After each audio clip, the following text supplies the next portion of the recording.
Hello and welcome to today's lesson. Today we're going to be talking about linear equations, and this is the second part to two parts that talk about the topics under linear equations. In this part we're going to be looking at taking a word problem and writing that linear equation and then solving it. And so there's going to be some keywords that help us to identify which numbers should go beside the x being multiplied and which numbers should be added and subtracted by that x term. And so make sure that you're copying down those notes I give you to help you with that so that you have that to refer back to when you are trying these problems on your own. And if I ever go too fast, just pause the video and rewind so you can get caught back up. And you can even pause in the start of a question, you write down the equation and try to solve it and see if your work matches my work when you're done. And if you made a little mistake here or there, or you're only able to get so far, then you know that's what you need to study, and you're not wasting your time studying something you already know. So I'm so glad that you're joining us today, and let's go ahead and take some notes. When you are writing equations from a word problem, they're most likely going to follow this form, where you have a number being multiplied by x right beside it, and then a number either being added or subtracted if it's a negative number after it, equal to a number. So you're going to have addition or subtraction, and the number that goes beside x being multiplied is the reoccurring number. So you're going to be looking for keywords such as each or per that tell you that that number is happening often. And then the number that's going to be added or subtracted after the x by itself is the number that occurs one time, or maybe is the starting or initial amount. Now, why do we have to even write an x? X represents what you are solving for most of the time. So this would be the number of per units. So if you're going miles per hour,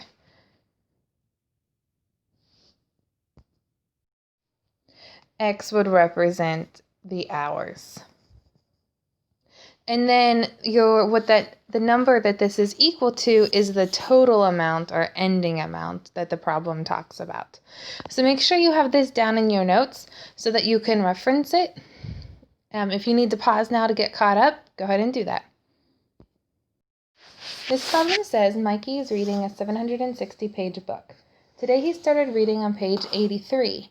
He had started reading last week. If he reads for X hours at 23 pages per hour, what equation represents how long it will take him to finish the book? So the equation is going to take the form of a number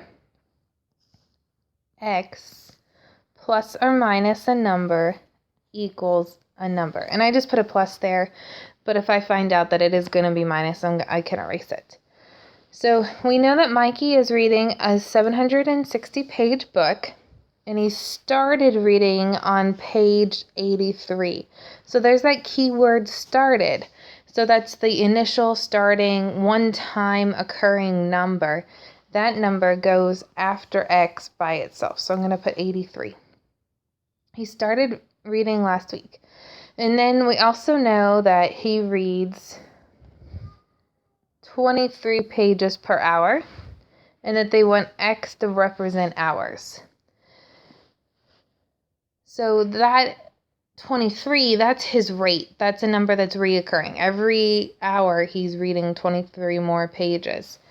So this is going to be a 23 in front of x. So the only number I haven't used yet is this 760, and that was the total pages in the book. So that's what this is going to be equal to. And so this is the equation that you could use to solve for x. This question is just asking for the equation. It's not asking you to solve also. So that means I just have to look for this equation over here on this side. And there it is at choice C, which is your final answer. This question says, Candace is taking a group nature hike in a park. There is a $10 fee just to enter the park. In addition, the tour group charges 79 cents per mile they hike. She bought $27 with her. Which equation can be determined how many miles she can hike? So once again, the equation is most likely going to take this form, so I'm just going to go ahead and write that out to help me remember where I need to fill in numbers. And once again, I wrote it as plus, but if I read the equation and find out it should be minus, I'll just erase it and write a minus. So the first number that I see is that there is a $10 fee just to enter the park. So that fee happens one time.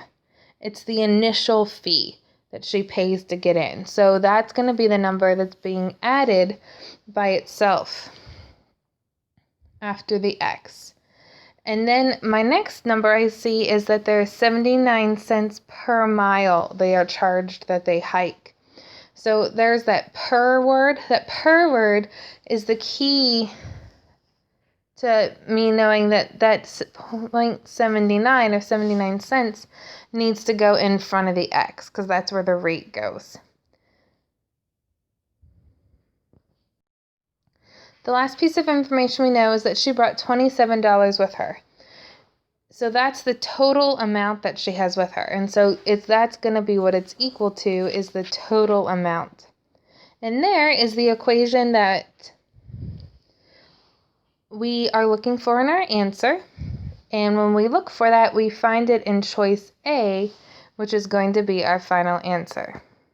This next question says, Laura retired from her job recently and she saved $398,107 over the course of her career. She plans to withdraw $1,482 each month to pay for living expenses. After a certain amount of time, the balance in Laura's account is $352,165. How many months have passed since Laura retired? So this time I'm not only writing the equation, I'm also going to solve it. So first I'm going to start by writing my blank equation so that I know which numbers I need to fill out, and I'm going to go up to my problem and look for some numbers. So here she saved this amount. Now that's the total amount she saved, but in the context of the problem, that's the amount that she's starting out with in her retirement. So since that's the initial value, we are going to write that in this blank here by X after. And then she tells us that she's withdrawing this month each month. That each is the key word that tells us that that number there is going to be multiplied by X. So I'm going to write that as X's coefficient. And then after a certain amount of time passes, she is left with this amount. So that's the ending balance. So I'm going to go ahead and write this here. Now, the only thing I need to be mindful of is she's withdrawing this money every month. So since she's withdrawing this money every month, this is going to be negative because that's the amount that she's withdrawing. And a withdrawal is showed by a negative number. So now I can go ahead and solve this. So I'm going to start solving by subtracting 398,107 from both sides. And these are going to cancel. And so then I'm just left with negative 1,482x equals, and when I do that subtraction, I'm left with negative 45,942. And then my next step to solve this is to divide both sides by that negative 1,482. And these are going to cancel out, and I'm just left with x equals, and when I do that division, I'm left with a positive number, 31, and it's 31 months that she's been retired. So almost 3 years, and that's going to be letter C, which is my final answer. This question says, Betsy's high school is putting on a production of a play as a fundraiser for the school's music program. A local bank has agreed to allow the school to use a line of credit from which they can withdraw money to pay for the play. Then any deposits they make at the bank will be applied to the negative balance of the credit account.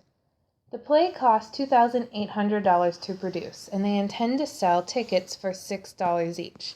After the play, Betsy will take the ticket proceeds and deposit them with the bank. If 1,139 people attend the play's opening night, what will be the balance of the bank account be? This question here is going to be an example where every now and then you get a problem that doesn't follow that blank x plus blank equals blank scenario that we have been looking at. So let's go ahead and look at this. So we are given that they start with $2,800 debt because that's how much it costs to produce. So they borrowed that money from the bank. So since that's a debt, that's going to be a negative $2,800. But they're adding money back to that bank account. And so they're adding money by selling tickets. And so they sold 1,139 tickets at $6 each. So to find out how much they added back in, you're going to take that 1,139 times 6 to see how much they made in ticket sales to add to their bank account. And so once you do that, that's going to be the ending balance. So that's going to be the answer that you're looking for. So this time you're looking for that ending balance. So what you're looking for is represented by x, and that's why it's at the end this time. And so you just work this out. Order of operations. I'm going to do the multiplication first. So 1,139 times 6 is 6,834. And then I need to add that negative 2,800 to it. And that's 4,034. And so that's going to be the amount left in their bank account. So they have a positive bank account now. And that's choice A. This last question says, Aaron and Dan went shopping at their local store. Aaron bought shirts that cost $12 each and spent $18 on accessories. Dan bought the same amount of shirts as Aaron for $16 each and spent $10 on accessories. If Aaron and Dan were billed the same amount by the store, how many shirts did each of them buy?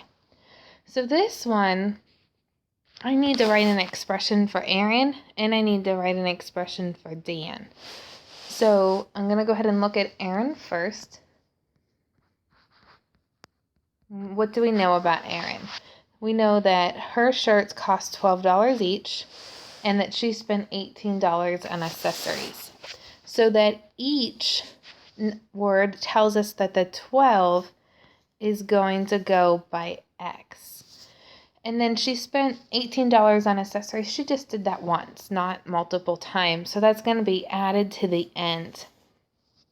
And so X here is the amount that the shirts cost. And then we're going to do the same for Dan. So what do we know about Dan?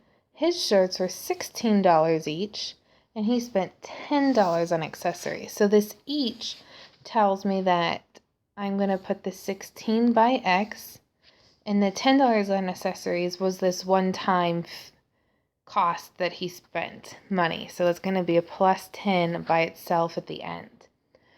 So how are we going to solve for X, though? How can we find out how many shirts they each bought? Well, you know that they were billed the same amount. So you know that their totals are the same. So if their totals are the same, then you can set these equal to each other to solve for X. So my first step is to get all of the X's on one side. So I have a 12X on the left and a 16X on the right, and I'm going to go ahead and bring the 16X over to the left. And because I'm switching sides with that, I'm going to need to switch signs on the 16, so I'm going to be subtracting 16x from both sides. These 16s cancel, and I'm left with negative 4x plus 18 equals 10. And then I undo addition or subtraction. So the opposite of add 18 is subtract 18. So I'm going to subtract 18 from both sides. And this is negative 4x equals, and 10 minus 18 is negative 8. Then I need to undo multiplication or division. So I have negative 4 times x. To undo that, I'm going to divide both sides by negative 4. These negative 4's cancel, and I'm just left with x equals negative 8 divided by negative 4 is positive 2. So x equals 2, and that was 2 shirts. So they each bought 2 shirts each, which is letter D. Thank you for joining us today, and I hope you learned something new.